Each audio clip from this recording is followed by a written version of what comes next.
So today's sermon is kind of heavy. Well, but before I start the sermon, if there's anybody who would like to go back and grab a lantern or grab a piece of paper and start working on a lantern, please feel free to go do that if you would like, and don't worry about hurting my feelings.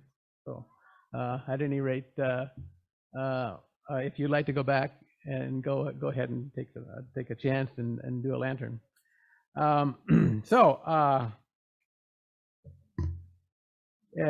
If you put the mythos of Christianity aside for a bit, stuff like the virgin birth, the resurrection, turning water into wine, and such, we might recognize that Jesus was a brilliant prophet who was, in my opinion, teaching that we are all sons and daughters of God.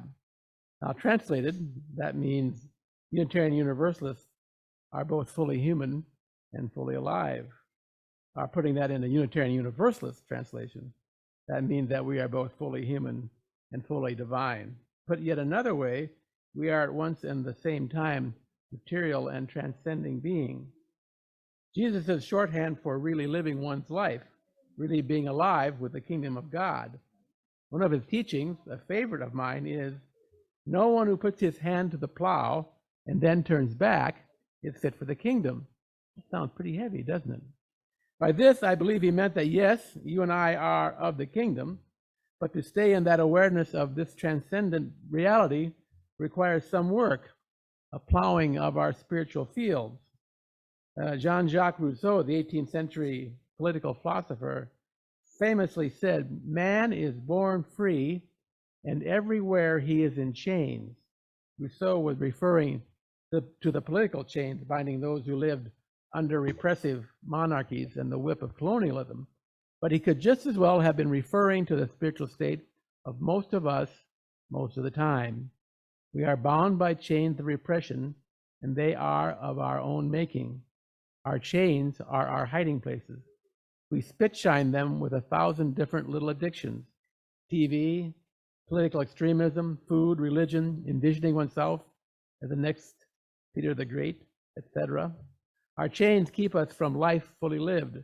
They bind us with our own ascent. Why? Because life is just too big and scary for most of us to really dare to live it.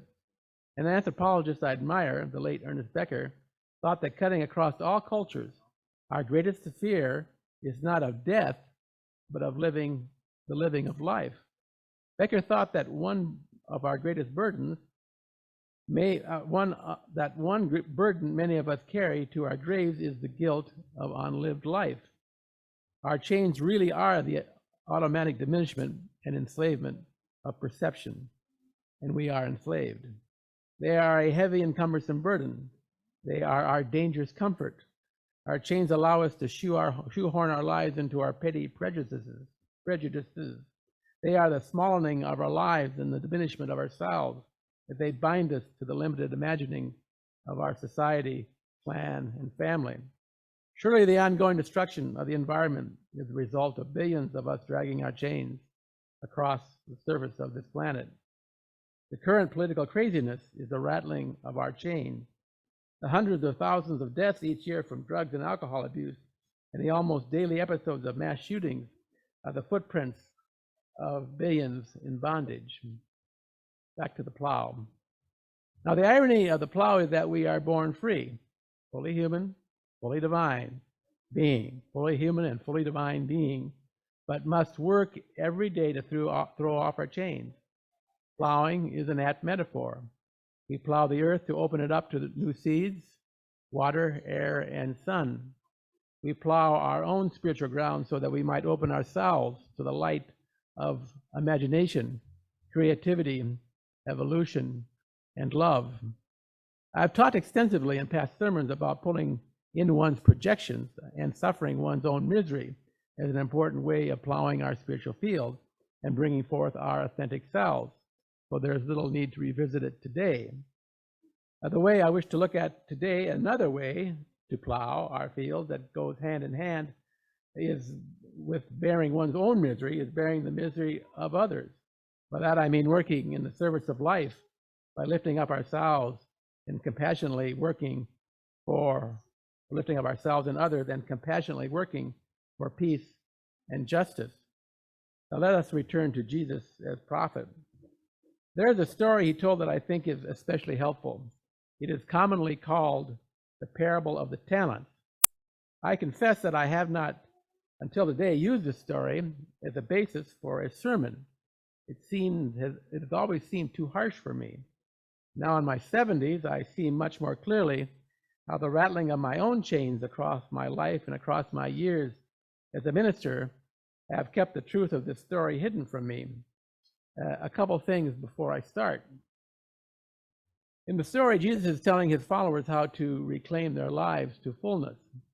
That's number one. Number two, a talent of silver weighs about 70 pounds, the equivalent of 1,400 years of wages for his listeners. So Jesus was really laying it on when he told this story. The story, however, has nothing to do with money. And here's the story. For it will be like a man going on a journey who called his servants and entrusted to them his property. To one he gave 5 talents, to another 2, to another 1, to each according to his ability. Then he went away. He who had received the 5 talents went at once and traded with them and made 5 talents more. But he who had received the 1 talent went and dug in the earth and hid his master's money. Now after a long time, the master of those servants came and settled accounts with them. And he who had received the 5 talents came forward, bringing 5 talents more, saying, Master, you delivered to me 5 talents. Here I have 5 talents more. His master said to him, Well done, good and faithful servant. You have been faithful over little, I will set you over much. Enter into the joy of your master. And he also who had the 2 talents came forward, saying, Master, you delivered to me 2 talents. Here I have made 2 talents more. His master said to him, Well done, good and faithful servant. You have been faithful over a little. I will set you over much. Enter into the joy of your master. He also who had received the 1 talent came forward, saying, Master, I knew you were a hard man, reaping where you did not sow and gathering where you scattered no seed. So I was afraid, and I went and hid your talent in the ground. Here you have what is yours. But his master answered him, You wicked and slothful servant. You knew that I reap where I have not sown and gather where I have scattered no seed. Then you ought to have invested my money with the bankers, and at my coming I should have received what was my own with interest. So take the talent from him and give it to him who has the 10 talents. But here's the hard part that's very harsh and just didn't fit into my way of thinking about the religious life at all. For everyone who has more will be given, and he will have abundance. But from the one who has not, even what he has will be taken away. And cast the worthless servant into the outer darkness, in that place where there will be weeping and gnashing of teeth. Okay, so there it is. If we are willing to use ourselves up, to risk ourselves in the service of our inner light, we will expand into our true lives and will be enabled to give even more. Our lights will increase and we will enter into joy. If, on the other hand, we are unwilling to take the risk of coming out from behind our chains and instead keep ourselves hidden from the world and ourselves, we will suffer darkness and gnashing of teeth, or as the great developmental psychologist Erickson called it, stagnation and despair. And by way of footnote, later I will be talking about the importance of having a loving community where we learn to follow our light. The darkness and the gnashing of teeth of the above story is a real state, and it comes upon those of us too much in love with their chains and are isolated from meaningful community. And I'll use Vladimir Putin, who we sometimes see isolated at the end of a 40-foot table. How many people have seen that? Yeah.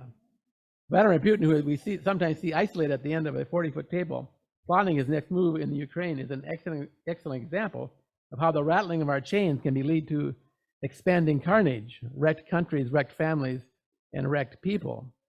Now, by now, you're probably saying to yourself something like, okay, Jim, just how then does one throw off one's chains? How do I exhume myself from my hiding place? Remember the kid story earlier. We all do have within us a light. It is, of course, a metaphorical light. The light is our authentic nature, our true, unique selves. or as it is called in Buddhism, the Buddha nature, and in Hinduism, the Atman. In Christianity and New Agers, and some New Agers call it the Holy Spirit. The light has many names. It is being itself. It really is our true identity. It comes to us in our bodies and in our minds as gut feelings, intuition, creative impulse, revelation, dreams, visions, passion, and love. Learning to follow the light and launch ourselves into life, to serve life, is what Jesus meant when he said, "Put your hand to the plow." The light we receive is our invitation to serve life, each in our own unique way. Now, the light is easy to talk about, but it is difficult for most of us to follow. We are concerned with our safety, our position in society, or how much money we have in the bank. The light may lead us into uncomfortable territory. It almost certainly will require you to take a risk, or us to take risks. It may suggest that you run for school board, sign on, help build a medical clinic in a poor neighborhood, join protesters on issues over abortion, banking practices, ecological justice, or lying politicians. It might want you to contact a estranged friend or family member. Your light may entice you into fighting to preserve the rainforest, engineer more energy efficient houses, give your vacation money to the World Food Program, put solar panels on your house, write a novel, compose a poem, paint a mural, teach an RE class, or become president of the Buff Board. The light may even suggest that you take some time, an hour, a day, a month, a year, to do just nothing. It might suggest that you take a walk in a summer meadow and lay in the grass and let the energy of the earth recharge you. Once again, we put our hands to the plow when we follow the light of authentic being. The light of authentic being is where hope and joy reside. And when we shine our lights in the darkness of our chains becomes the light.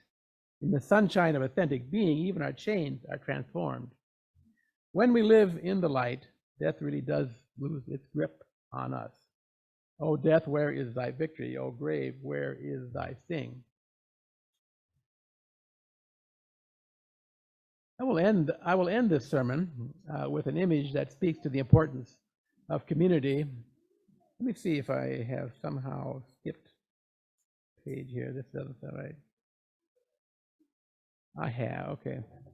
Forgive me. I'm not going to end the sermon yet. I still have like 12 minutes. So the first goal of the sermon is to encourage you and me to do the work required to reclaim our human being, to bring ourselves into the world for the good, and as I mentioned in the kids' sermon, use ourselves up. We do not want to get to the end of our lives and still have unused capital in our portfolios. We are meant to create, become, and evolve. It is a tragedy to die a half-burned candle. It is a truth of our UU religion that to live, to really be alive, requires work. That's why we have 7 principles. We are called to put our hand to the plow. If we do not use ourselves up, if we do not become and grow with people, even what little we have is lost to us and lost to the world. The second goal is encouragement to deepen our commitment to this community by taking volunteer positions within it. I began this sermon with the irony that we must work to reclaim what is freely given to everyone, our fully divine, fully human nature. Here is another irony. That reclamation work cannot happen unless one is part of a community that supports that effort. This community, this beloved community, is here for you. And I am hoping that if your spirit moves you, that you will find a way to be here for it. The operative phrase in the last sentence is, if your spirit moves you. If there is a committee position or some other ministry of this fellowship that is calling to you, please step up. If not, and the call is to other work, you should go with that. Either way, you are an important part of this congregation and its ministry. The point is, we need each other to minister to the world and to become ourselves.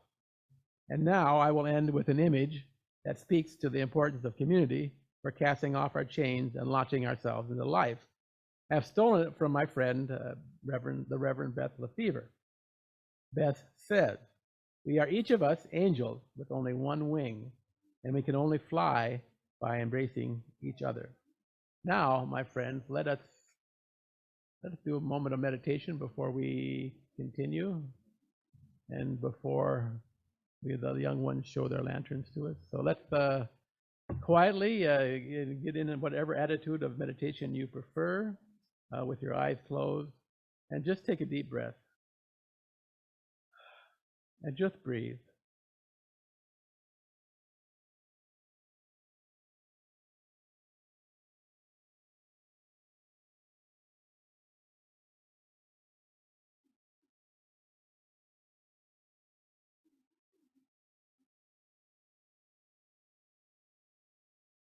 And as you breathe, you might ask the light how it is shining in you right now.